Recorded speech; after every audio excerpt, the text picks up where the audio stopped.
The Pool Guy Podcast Show. The Pool Guy Podcast Show. The Pool Guy Podcast Show.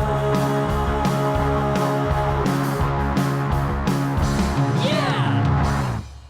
Hi, welcome to this week's episode of The Pool Guy Show. Today I'm going to be talking about websites and the basics of building your website.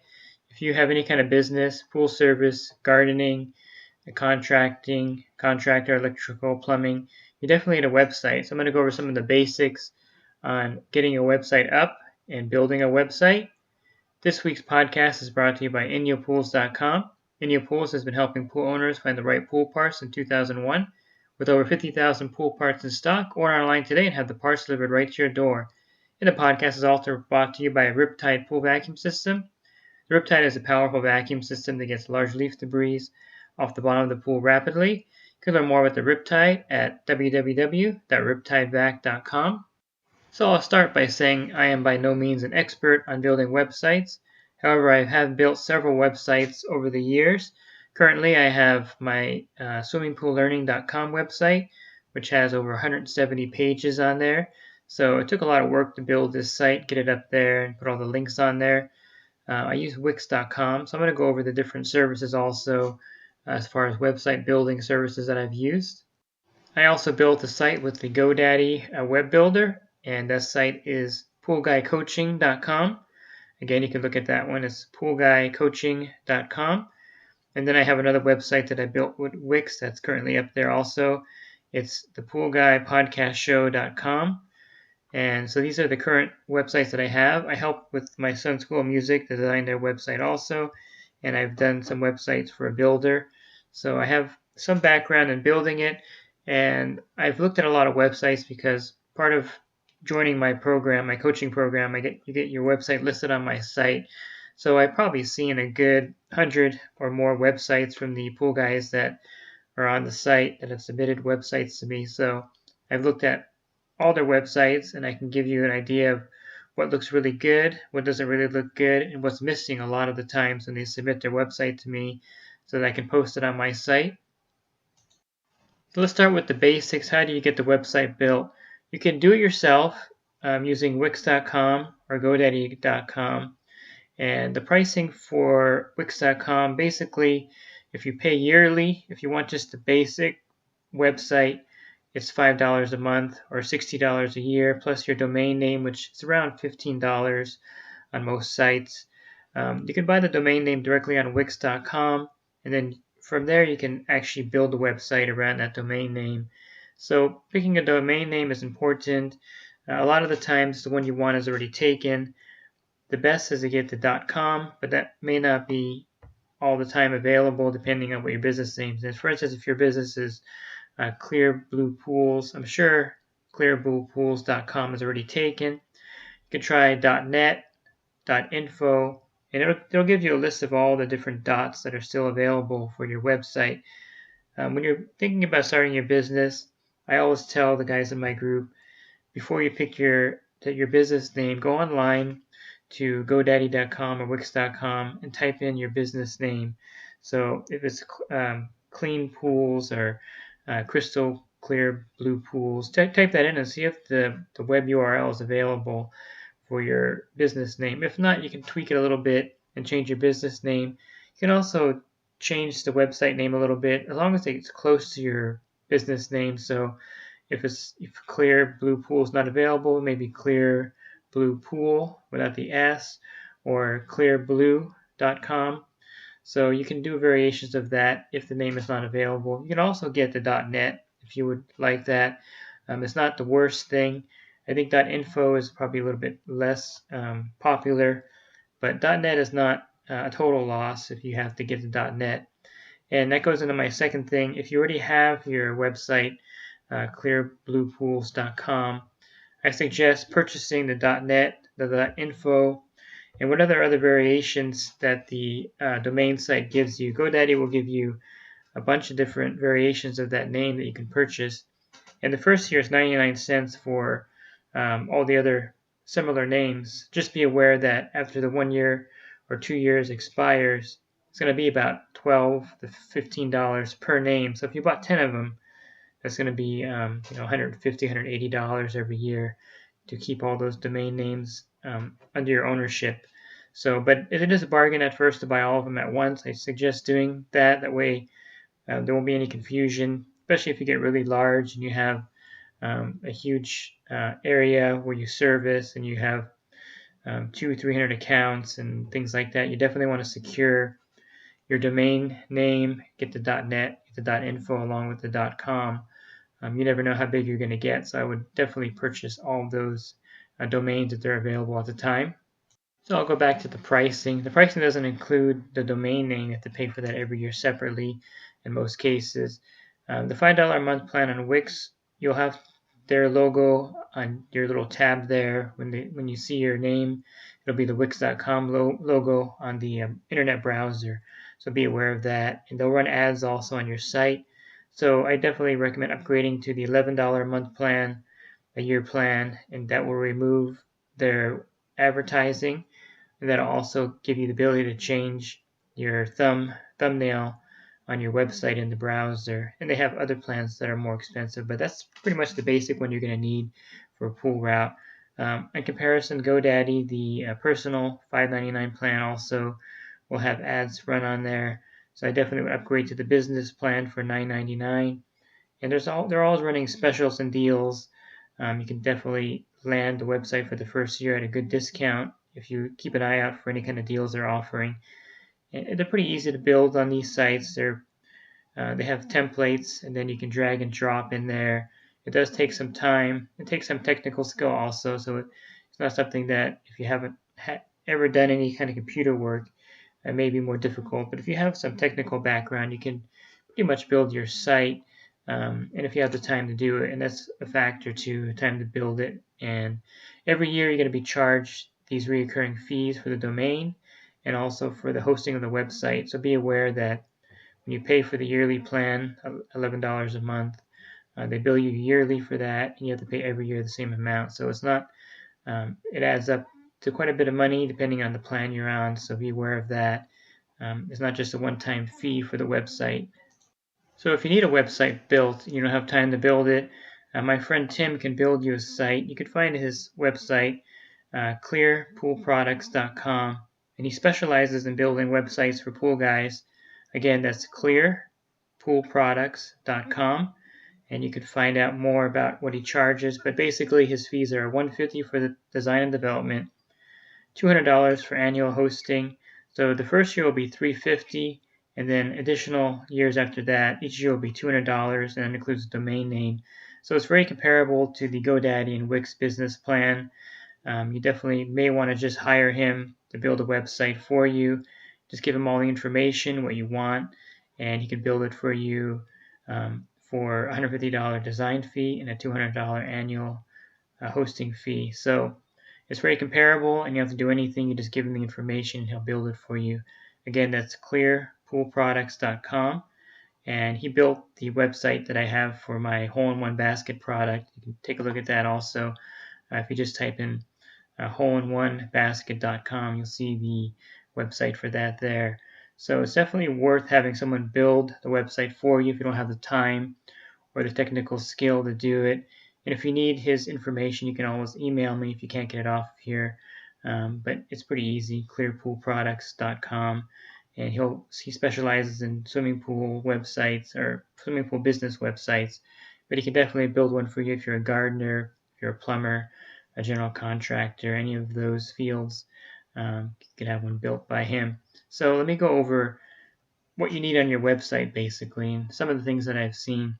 One of the first things that I notice when guys do their own website is that they don't put their service area, which you would think would be critical, but I understand why they leave it off because they're not really thinking that there's someone is going to go online and look for their business.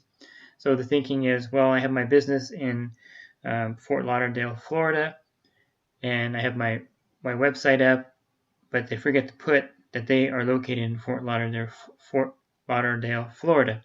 So that's really important because when people Google something, sometimes it'll give you out of your area just by the name of the company or just by the sheer number of search results that appear. So it's a good idea to have your service area on the home page in plain sight. If they have to scroll down to the bottom, that's fine, but it should be somewhere where when they open the home page, they can see your service area right away. It's always good to have some kind of logo designed for your pool service business, especially if you're going to be marketing to get new customers. If you already have a well-established business, it may not be as critical. I really haven't bothered much with logos for my stuff, but you definitely want to have a logo designed so that your service looks really good. And the best place to get the logo designed is a website called Fiverr.com. So that's Fiverr.com. There's two R's there. So it's Fiverr.com.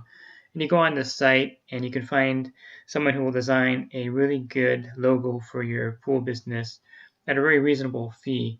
And they'll send you the logo over, and then you can build it. You can use that logo if you're going to build it on Wix or GoDaddy, or you can send it to my friend Tim, and he can use that logo when he builds a website for you. So get a logo made. It's pretty easy, and I definitely recommend that. It'll distinguish you a little bit from other people with similar names to your service. And so with the logo, you're going to also want your business name again to appear on the home page. Don't assume that when people go to your site, they know that they're at your business website. So go ahead and in the banner, go ahead and put your business name again. That's going to show up there right away. And then on that first home page, in the very first thing under the banner, should be your name. And I prefer that you put, you could put your first name, of course. I prefer a name on a website. I think it makes it more personal, that they actually know the name of the owner or contact person. And then you're going to put your phone number, and generally you'll put an address or a PO box so they can know that'll verify that you're in their service area. It's always good when you look at a business to see that their address is actually in the area that they service. It kind of verifies it for the person looking at the site. And then you're going to put a direct email address in that same area. So you'll have your business name, your phone number, and then you're going to have your address if you want to list it.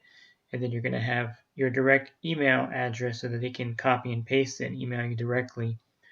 And then, of course, you're going to have a contact box. Most of the websites will allow you to put a contact box in there very easily. You can drop one in, and the contact box is going to be filled out by the person. They'll type their name, and they'll put their, maybe their phone number there and what they want, and then they'll send it to you. And from this contact box on the website, it'll be linked directly to your email address, and so you get the email popping up in your inbox. One of the drawbacks with the contact box is if they type their email address wrong, you won't be able to email them back. So hopefully they put their phone number in there. But I've had that happen several times where someone clicks the contact box on my website and they enter the wrong email address, so I can't email them back. So that's a drawback there. But I really like when I go to a website to have a direct email that I can either click on or copy and paste. And that way my email server, it'll pop up in my email server. And then when I email you or whoever from the direct email listed there, there's not going to be any mistakes. So you're going to get the email coming from my mail server into your inbox. I think that's the preferred way of doing it, but the contact box is also very good to have so someone can contact you there.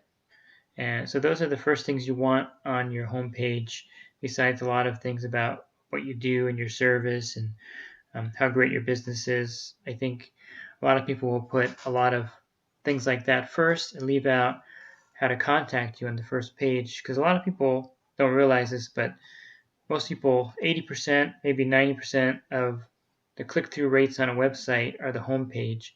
So people don't go past the first page on a website. Even if you have 5 or 6 pages with your business, the first page is where they're going to go, and that's where most of the business happens, on the first page. So have everything you want that's pertinent and important on your home page of your business website.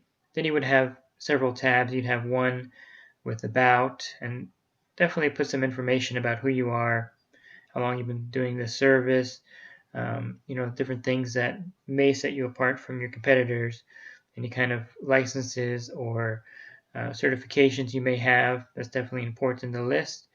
And on the About page, also have your contact information again, of course, so they can contact you from that page. And that goes without saying that every page of your site should have your contact information. So if they're on the About page, if they're on a page about pricing and services, you definitely want to have the ability for them to contact you from that page without having to go back to the home page or click on the Contact Us tab. So you should have a Contact Us tab also in the menu, so you can click on that. It would be the contact box. They can fill that out and contact you there. So those are all important things to have so that your website is very user-friendly. And the main thing is you want them to be able to contact you from wherever they're at on the site. And that's the important thing. And I briefly mentioned a pricing tab. So you want to have some kind of basic pricing listed there so that when they go to your site, they'll get an idea of how much you charge for a particular pool.